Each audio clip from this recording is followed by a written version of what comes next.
Hello दोस्तों, मैं चंद्रभान चंद्र blog में आपका स्वागत करता हूं। और इस समय मैं डिंडोरी में हूं। डिंडोरी में मैया जी के तट पर ये सामने मेरे घाट है।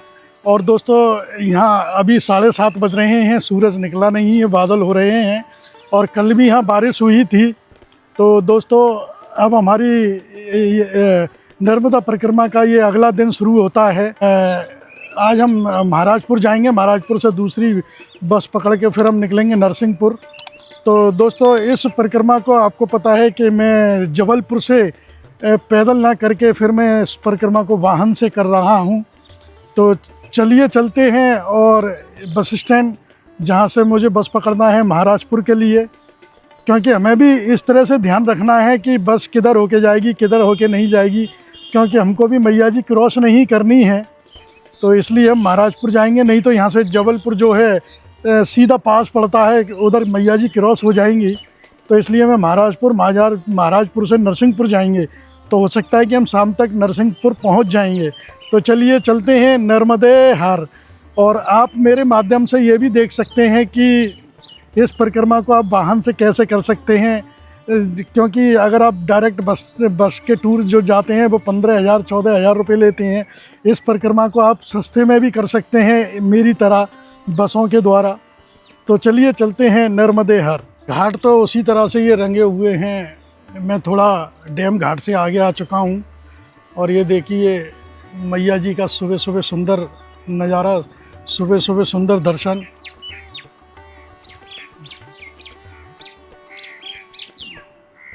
चलते हैं दोस्तों इस समय हम बस स्टैंड की तरफ। और पैदल रास्ता भी यही है। ये सामने परिक्रमा पथ।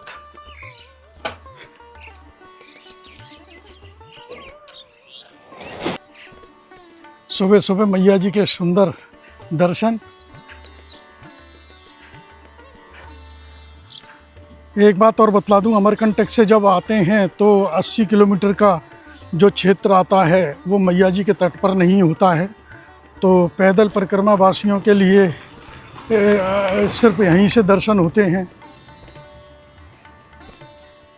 तो दोस्तों, ये देखिए इस समय हम डिंडोरी से महाराजपुर के लिए रवाना हुए थे। तो लेकिन डायरेक्ट यहाँ से महाराजपुर के लिए कोई बस नहीं है और हमें जाना पड़ेगा। ये उतार देंगे हमें बिछिया।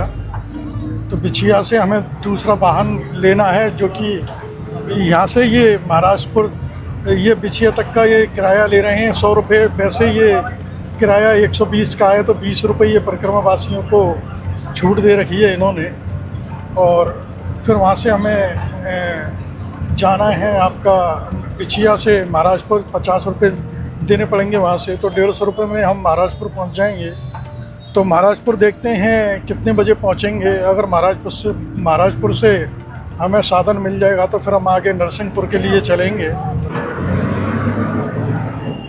और अब ये डिंडोरी शहर से होकर के ये बस निकलते हुए, ये वैसे बस जाएगी बालाघाट के लिए, डायरेक्ट महाराजपुर के लिए नहीं है। तो ये हमें छोड़ देंगे बिछिया। तो बिछिया से हमें दूसरी बस पकड़ना है।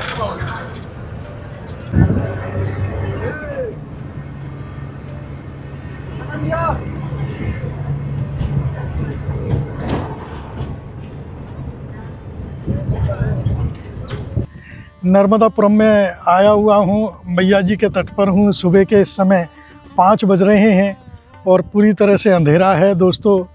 तो इस समय में रात का समय है। तो रात को इस सेठानी घाट की छटा देखते ही बनती है।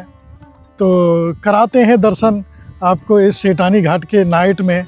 और सुबह दिन निकल आएगा तो दिन में भी हम आपको इस सेठानी घाट के दर्शन कराएंगे और मैया जी के दर्शन कराएंगे। तो बने रहिए मेरे साथ इस चंद्र ब्लॉग में। नर्मदे हर। I love Narmadapuram.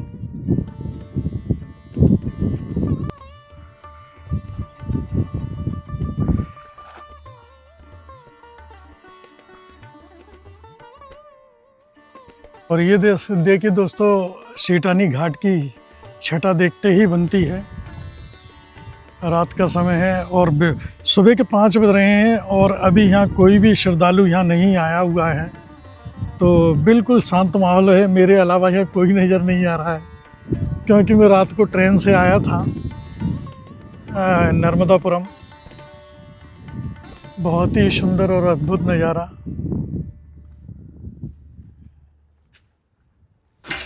तो मैं महाराजपुर से बस के द्वारा नरसिंहपुर आया था। नरसिंहपुर से मैंने ट्रेन पकड़ के रात को सुबह 4 बजे मैं यहाँ इटारसी होते हुए यहाँ नर्मदापुरम रेलवे स्टेशन आ गया था। तो इस समय मैं 5 बजे सही 5 बजे से पहले करीब 4:45 बजे मैं सेठानी घाट आ गया हूँ।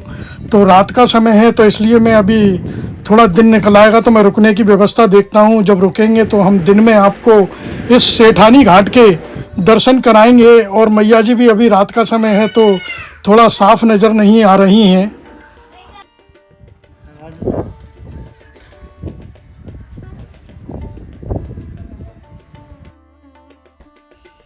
दोस्तों मैं कल डिंडोरी से चला था बस के द्वारा महाराजपुर आया।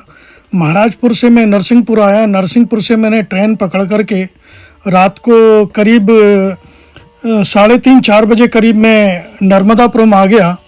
तो नर्मदापुरम में रात को 4 बजे सेठानी घाट पर आने के बाद मैं सेठानी घाट पर रहा और दिन का इंतज़ार किया।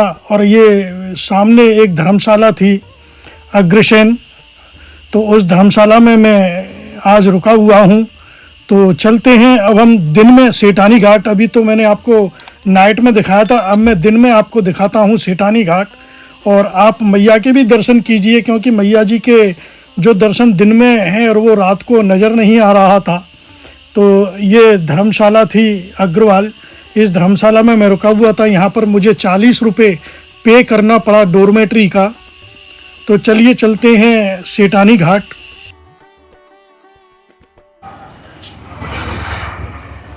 एक यहाँ धर्मशाला भी है लेकिन वो ओपन में है तो इसलिए हम रुके नहीं। जिस हम अग्रवाल धर्मशाला में रुके हैं तो उसमें हमें 40 रुपये पे करने पड़ेंगे, लेकिन सारी सुविधाएं हैं वहाँ, लेटरिन बाथरूम और गद्दे वद्दे, मतलब अच्छी व्यवस्था है और साफ़ सुथरी धर्मशाला है। और दोस्तों जो ओपन में रहते हैं यहाँ आगे एक रैन बसेरा भी है, तो उस रैन बसेरे में अधिकतर परिक्रमावासी और रुकते हैं। और सुलभ शौचालय ये है तो यहाँ स्नान वगैरह और लेट बात के लिए आते हैं। ये ऊपर जो आप देख रहे हैं ये रैन बसेरा सेठानी घाट नर्मदापुरम, तो यहाँ अधिकतर परिक्रमावासी यहीं आकर के रुकते हैं।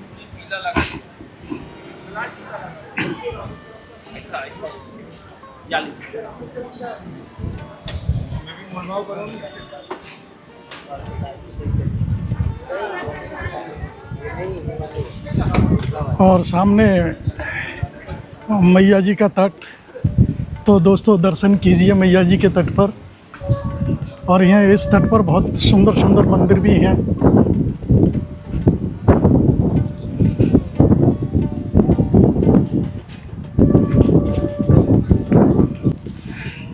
इस समय दोस्तों यहाँ पर जो है 9:30 बज रहे हैं और ये 9:30 बजे का हम इस 9:30 बजे के समय हम इस सेठानी घाट पर हैं। ये परिक्रमावासी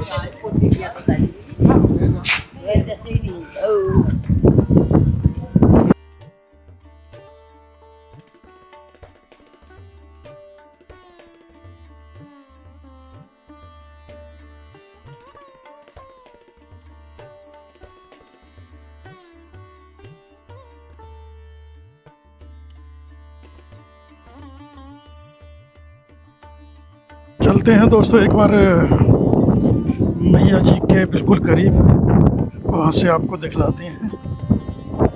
और ये सामने इस नदी के उस तरफ, मैया जी के तट के उस तरफ बुधनी है।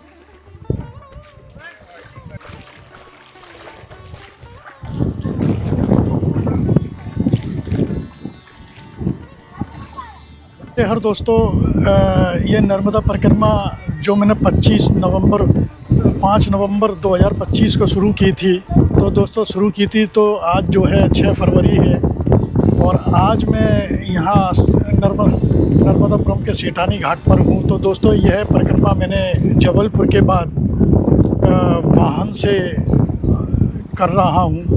वाहन के द्वारा अमरकंटक पहुँचा, पेंड्रा रोड पहुँचा, अमरकंटक से डिंडोरी आया, डिंडोरी से यहाँ नर्मदापुरम आया।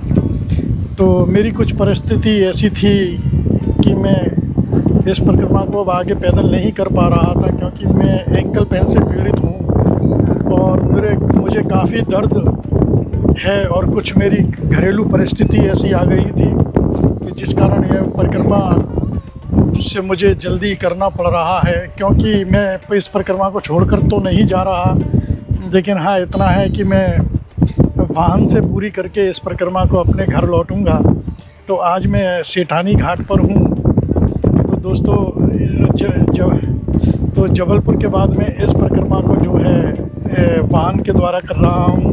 और ये भी मैं आपको दिखाता जाऊँगा कि किस तरह से मैं ट्रेन से, बस से और ऑटो से किस तरह से मैं कहाँ पर कैसे पहुँच रहा हूँ। तो दोस्तों इस परिक्रमा को पूर्ण करने में मुझे कम से कम 8-10 दिन फिर भी लग जाएंगे, क्योंकि मैं कई जगह घाटों पर भी जाऊंगा, रुकूंगा, मैया जी के दर्शन भी कराऊंगा। मैं अधिकतर दोस्तों देखता हूं कि इस परिक्रमा को जो है पैदल नहीं कर पाते हैं। काफ़ी लोग वाहन का सहारा लेते हैं, काफ़ी लोग छोड़ भी जाते हैं, काफ़ी लोग वाहन का भी सहारा लेते हैं, लिफ्ट भी लेते हैं। तो इस तरह से इस परिक्रमा को की जाती है। और जिन पर नहीं चला जाता है तो वो वाहन से भी करते हैं, जो कि 14-15 हज़ार रुपये बस वाले लेते हैं। पूरा टूर 18 दिन में करा देते हैं मैया जी की परिक्रमा का। मैं अब आगे मिलता हूँ आपसे इस जो है ओमकालेश्वर में। तो ओमकालेश्वर जाके मैं मैया जी का जल लेकर के चला था, वो मैं ओमकालेश्वर पर जलाभिषेक करूँगा और उसी के साथ ये मेरी परिक्रमा संपन्न हो जाएगी। तो मैं इस वीडियो के माध्यम से मैं आपको ये भी बताना चाहता हूँ कि मैं समय समय पर जो यात्रा का जो मेरा अनुभव था, उस अनुभव को भी मैं आपको साझा करता रहूँगा। किस तरह का अनुभव था, कड़वा, खट्टा, मीठा, जो भी था, जिस तरह से था वो मैं आपको बताऊँगा। लेकिन वो मैं छोटे ब्लॉग में बताऊँगा, करीब 5-5 मिनट के, 4-4 मिनट के मैं छोटे में एक पॉइंट में आपको बतलाऊँगा। तो बने रहिए मेरे साथ इस चंद्र ब्लॉग में। और मैं अब आपसे विदा लेता हूँ और मिलता हूँ अगले ब्लॉग में। नर्मदे हर।